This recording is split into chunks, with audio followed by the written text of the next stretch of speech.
জাগো এটা আমাদের মনের প্রাণের আমাদের ভিতর থেকে উচ্চারিত হয়। আমরা যেটা দাবি করতেছি যে তিস্তা নদীকে শাসন করা হোক, খনন করা হোক, তিস্তার পাড়ে ইপিজেড তৈরি করা হোক, অর্থাৎ অর্থনৈতিক জোন করা হোক, শিল্প কারখানা তৈরি হোক, আমার বেকার ছেলেরা এখানে বাড়িতে বসে চাকরি করুক, সেটাই তো আমার চাওয়া। এখানে পর্যটন নগরী হয়ে উঠুক, এখানে হাউজিং হোক, এখানে স্যাটেলাইট শহর হোক, এখানে নৌযান চলাচল করুক, ব্যবসা বাণিজ্য রাস্তা প্রসারিত হোক, এটাই হলো আমাদের লক্ষ্য। এরকম ছোট মোটো অনেক কাজ হয়তো ডেভেলপমেন্ট আমরা করব, কিন্তু তার যে একটা কাজ করলে আমার মনে এই অঞ্চলের জন্য আর বড় কাজ না করলেও চলবে। একটা কাজকে ঘিরে অন্য অন্য কাজ সংগঠিত হওয়া শুরু হবে। তখন বিমানবন্দরের দাবিটা আমরা না করলে অটোমেটিক বিমানবন্দর চালু হওয়া শুরু করবে। তখন আরো যোগাযোগ ব্যবস্থা সাবলীল হবে, রেল লাইন চালু হয়ে যাবে আমাদের অঞ্চলে। যত যোগাযোগ ব্যবস্থা ভালো করতে পারবো তত এলাকার মানুষের উন্নতি হবে। যাই হোক, অনেক কথা বলে ফেললাম, কারণ এই আন্দোলনের সফলতা হওয়ার কারণে আমি সবচেয়ে বেশি খুশি, সবচেয়ে বেশি হ্যাপি হয়েছি আমি। যার জন্য অনেকে আমাকে বলে যে ভাই এত পরিশ্রম করতেছেন, আবারও দৌড়াচ্ছেন। আমি বলে মনের আনন্দে দৌড়াচ্ছি আমি।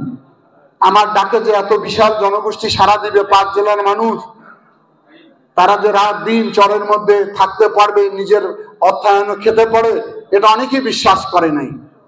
সেই বিশ্বাসকে ভঙ্গ করে যারা এই আন্দোলনের শরিক হয়ে যুগান্তকারী একটা পদযাত্রায় আমাদের সঙ্গে শরিক হয়েছে, তারাই হলো আগামী দিনে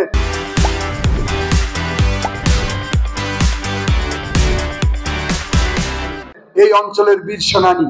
তাদেরকে আমি ধন্যবাদ জানাই, কৃতজ্ঞতা প্রকাশ করি।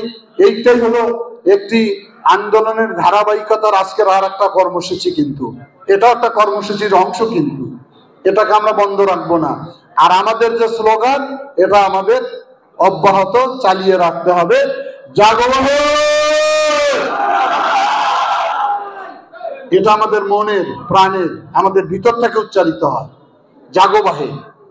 এই যে বাহে কথাটা রংপুরের, এটি তারেক রহমান তো রংপুরের লোক না, আমাদের মহাসচিব তো রংপুরের লোক না, ওনারা ওই শব্দ উচ্চারণ করছেন, বলছে যেখানে যাচ্ছে সেখানে আমাকে দেখলে চিল্লায় জাগো ভাই। এটা আমাদের কতটা অর্জন। সুতরাং আমি কথা বলে ফেললাম, এখন আপনাদের অনুভূতি আমি শুনবো। আমাদের সফলতা কতটুকু, আপনাদের কেমন লেগেছে, আপনাদেরকে আমরা ধন্যবাদ জানাই। বিভিন্ন পেশাজীবী ব্যবসায়ী প্রতিষ্ঠানকে আমরা এখানে আহ্বান জানিয়েছি, আপনারা আপনাদের এখান থেকে বলে আজকের এই তিস্তা আন্দোলনটাকে যে আমরা এগিয়ে নিতে চাই, সে ব্যাপারে আগামী দিনে আপনারা আমাদের সঙ্গে থাকবেন, সহযোগিতা দিবেন। মুখে মুখে যদি আমরা সবাই উচ্চারণ করি, তাহলে দেখা যাবে আন্দোলনের গতি ধীরে ধীরে বৃদ্ধি লাভ করবে, ঠিক হবে না। তো কথা শেষ করলাম।